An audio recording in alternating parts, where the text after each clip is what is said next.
Assalamualaikum warahmatullahi wabarakatuh. Sedikit penjelasan mengenai Jembatan Batang Toru pada tempo dulu. Pada masa dulu, salah satu pesona Batang Toru ini adalah keberadaan sungai dan jembatannya. Bisa kita lihat dari foto ini, yaitu Jembatan Batang Toru pada tahun 1915. Sungai Batang Toru terkenal memiliki arus yang sangat deras dan jembatannya yang cukup panjang. Sungai Batang Toru ini berada di kaki Gunung Lubuk Raya.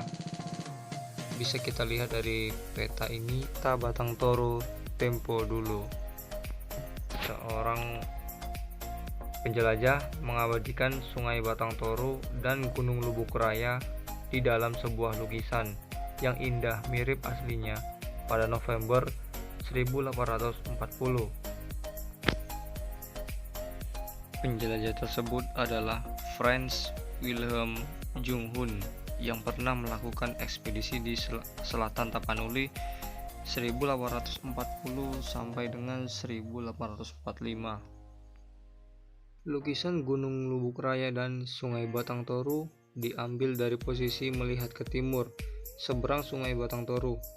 Ini sesuai dengan rute perjalanan Junghun dari Batavia menuju Padang, kemudian Sibolga, dan selanjutnya ke Batang Toru. Terlihat bahwa Sungai Batang Toru ini sangat perkasa, suatu sungai yang ketika meluap tidaklah mudah diseberangi. Demikian juga ketika kondisi sungai normal arusnya tetaplah sangat deras.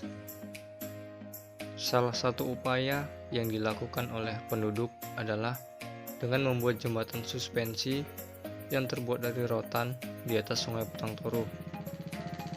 Jembatan gantung ini hanya dapat dilalui oleh pejalan kaki saja.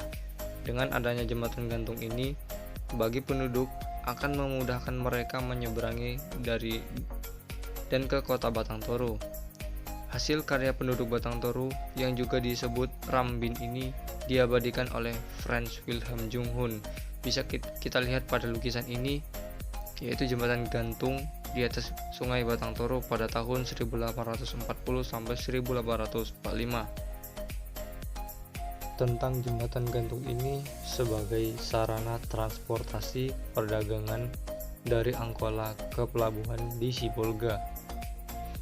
Kemudian, seorang Belanda bernama Emler Buys di dalam laporan perjalanannya tahun 1886 yang dimuat di dalamnya menyebutkan bahwa jembatan suspensi rotan ini telah diganti dengan jembatan yang lebih kencang yang terbuat dari kabel kawat telegraf yang pembangunannya selesai pada tahun 1882.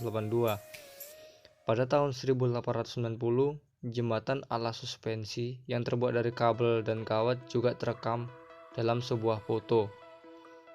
Bisa kita lihat pada foto ini, yaitu jembatan kabel. Jembatan kabel ini dapat dilalui oleh kereta kuda yang dengan sendirinya dapat meningkatkan arus orang dan barang dari Panasedimpuan atau ibu kota residen Tapanuli ke Sibolga atau pelabuhan laut. Jembatan yang dulunya terbuat dari rotan kabel kawat telegraf, kemudian dibangun jembatan besi yang lebih permanen. Dalam perkembangannya, jembatan Batang Toru ini kemudian ditingkatkan mutunya dengan jembatan yang lebih kuat yang pengerjaannya dilakukan pada tahun 1915. Jembatan baru ini dibuat beratap. Jembatan beratap semacam ini di Eropa dan Amerika biasanya dibangun pada abad ke-19.